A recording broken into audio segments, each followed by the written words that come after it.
Oh, thank you, Rob. Those were very nice words I wrote about myself. I'm going to spend the majority of my time today talking about my close personal friend George and how we met.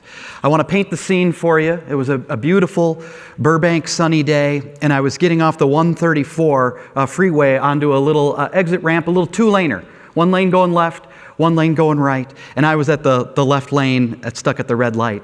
And I was talking on the cell phone with my mother because I'm a good son. And by the way, this was legal at the time. It wasn't hands-free. This was a few years. I just don't want to paint myself a bad boy right out of the gate here. And so I decide, all of a sudden, out of nowhere, driving up in a convertible is George Clooney. And he's looking all Clooney, like he woke up 10 minutes ago, but he has it all together already. Some guys have that. You have that, sir. Yeah, we're happy for you that you have that. I don't have that. Anyway, I decide, I need to get my eyes on the prize here. So I do the phone switcheroo so I can really lock in with George's dreamy peepers, right? And I decide that that's still not good enough because George is out in the open air and I'm in my 2001 Saturn. And so I decide I want to share that same air as George. So I'm going to lower my window. And I'm a big health nut. I did my once-a-year yoga twist to lower that window. And if you've ever been inside of a 2001 Saturn, you know that nothing in a 2001 Saturn is quiet. So when I lowered that window, it sounded like a cat dying. It's just meow, and then like at the end, it was all jammed up and stuff. And I was busted. And George looks at me and he says, "Who are you talking to?" And I said, I'm talking to my mom, telling her I'm looking at you. And he smiled at me and he said, "Say hello to Mom for me." And then he drove off. It was such a cool moment, except for in an instant, it was not a cool moment because I realized at that moment that he possessed something that I did not have. He had this intangible quality, this it factor that I was just drawn to, and I wanted that. I mean, here I was, this actor on the rise. I just got done doing 45 seconds on Cold Case. Things were happening for me, but I wanted that as a human being, right? And I bet we can think of people in our lives who have it for us, and we've always thought they just are born with it. They can't be taught. And I thought the same thing too. So depressed, I went home to my 200 square foot apartment, and I did some soul searching about what it is. And I thought about the basics. I thought, well, is it talent?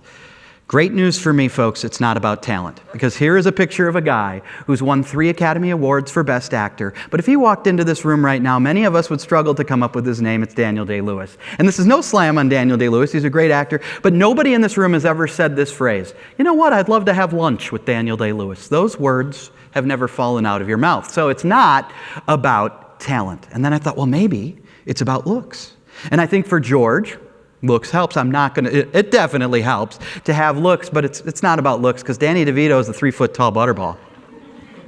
And he's freaking got it, right? He's got this thing that we are drawn to. What is it that makes that intangible quality? Well, the first thing that George has is what I call the gift. Everybody I've ever met who's had an encounter with George Clooney says about the same thing about George Clooney. They say he makes you feel like the most important person in the room. And if you are regularly making people feel that way, eventually you're going to become the most important person in the room because people love that feeling. Now, he didn't have to do anything. He could have just waved. He could have done nothing. But for 13 seconds, I was the most important person in the room. And that's the best part about this step because it doesn't take very long, and we can create this in very simple ways in our workplace. As a matter of fact, just before COVIDian times, I was with a company called Aerotech in Texas. And if I have the time, I like to come in a little bit early, meet with your organization, talk to a couple people, just to kind of get a feel of what's going on. And I was talking to my point person, and she had the most foul mouth of anybody I've ever encountered in corporate America. She used the C word a lot, culture this and culture that and culture. And I got to tell you, I peek behind the curtain of a lot of companies. And this isn't a standard rule, but when I hear that word, woo, woo, I have warning signs going off in my head because very often companies that use that word a lot are faking faking it until they make it. That's why they're using the word a lot. And funny thing, the companies that have the best culture don't have to mention it at all. Now, it's not a standard rule, so I called her on it to see if I thought I had her trapped. I said, oh yeah, what are you doing to drive your culture, right? I thought I had her. And she goes, can you stick around a second? And I said, sure, yeah. She goes, great. We're going to promote Robbie today, and you're going to see how we do things around here. Follow me. And we walked down this hallway, and her whole team funneled into this conference room. There were about 30 people in this conference room, and she described Robbie to me. She goes, there's Robbie right over there. He's a tall drink of water, in his mid-20s. He's kind of a stoic, serious guy, but he's got a heart of gold, and he definitely deserves the promotion. It's going to be fun. You'll see how we do things. And she got up in front of the group, and she gets up there and she had this whole ruse. She had this whole plan. She said, I'm sorry for everybody for this last minute training. I know corporate just threw that on us. Of course, this is all pretend.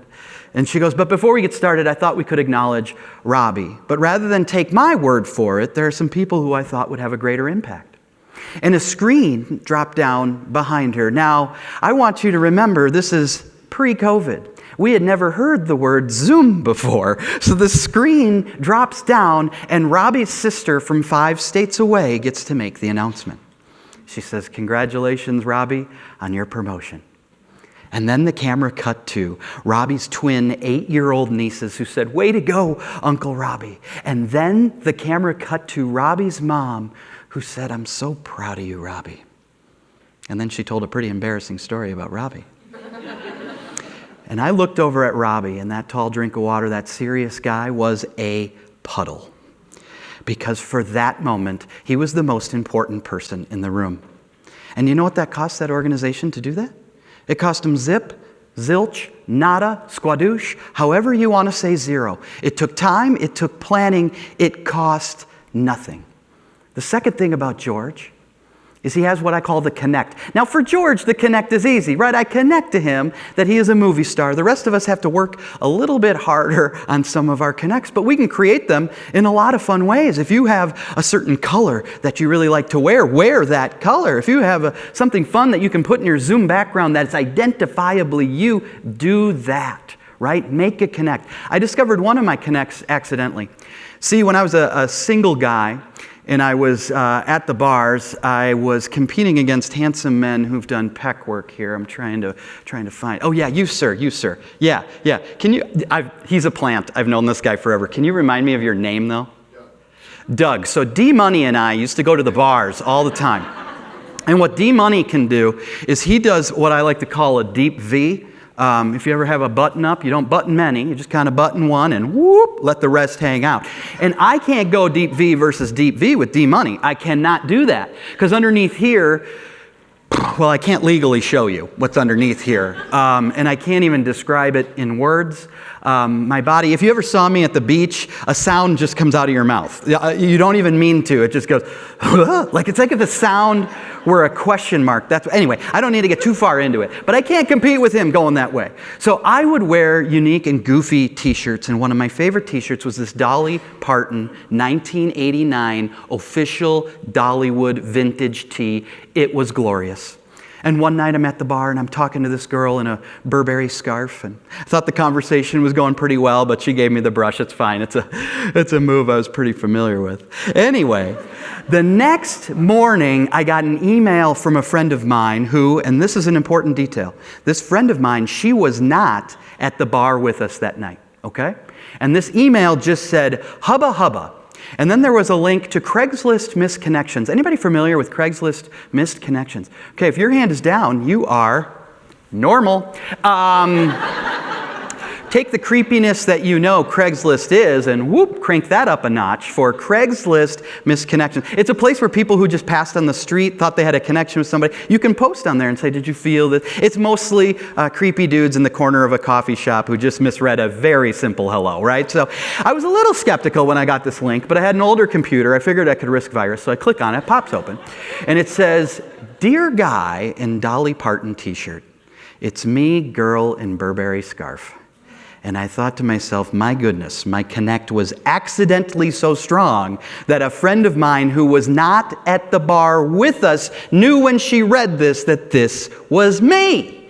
And so I quick called her up, and I said, how did you know this was me? And she said, Jack, you're the only straight guy in the 5-state area with a Dolly Parton t-shirt. It had to be you. And I said, okay, quick follow-up. What were you doing on Craigslist Missed Connections? And I never really got the answer there. But the point was, something was so identifiably me. Can you create those moments with everybody you encounter? The final thing that George had was mystery. Now, this is a half lesson. And the reason it's a half lesson, it's very hard for me to package for you what mystery is. But in my 13 seconds with George, I was fast forwarding in my mind our lives together as best friends, right? I was imagining, like, what was this place in Cabo like? Was he going to play, video games with my roommates? What was the dynamic of our best friendship going to be? And then, whew, he was gone. Right? We're perversely wired, this is Jack science, not real science. We're perversely wired with that loving that feeling of wanting a little bit more. That's why we like movie trailers. So you can create a little bit of mystery. Next time you're out networking, always be the first person to leave the conversation. Okay? Can't do it today because you'll be using it against each other. But next time you're networking, always be the first person to leave every conversation you're in. You can leave it on a high note, like leave them with some importance. You know what? This was a great conversation, right? You can really build them up that way, but I got to go. Can I get your card? And then you disappear, right? And maybe you're still going to be at that networking event. That's okay. That's even better because then they're like, hey, I thought Jack was leaving. Well, now you've created thwarted lover, haven't you? Yeah, right. And you have that card and you can contact them the next day. Create that mystery. Create that last impression. And if you don't think that's important, take the word of Cliff Clavin. It's a little known fact, as he used to like to say on the show, it's a little known fact that John Ratzenberger actually auditioned for the part of Norm on Cheers. And by his own admission, I'm not slamming him here, by his own admission, he did a terrible job. And on his way out the door, he said, you know what this script needs? This script needs a lovable idiot who sits at the bar, thinks he knows everything, but doesn't know anything at all. Every bar has one of those standard issue. That's what this script needs. Thanks, guys. And he left.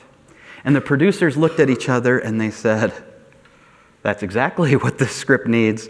And the character of Cliff Clavin was born. He never even auditioned for the part.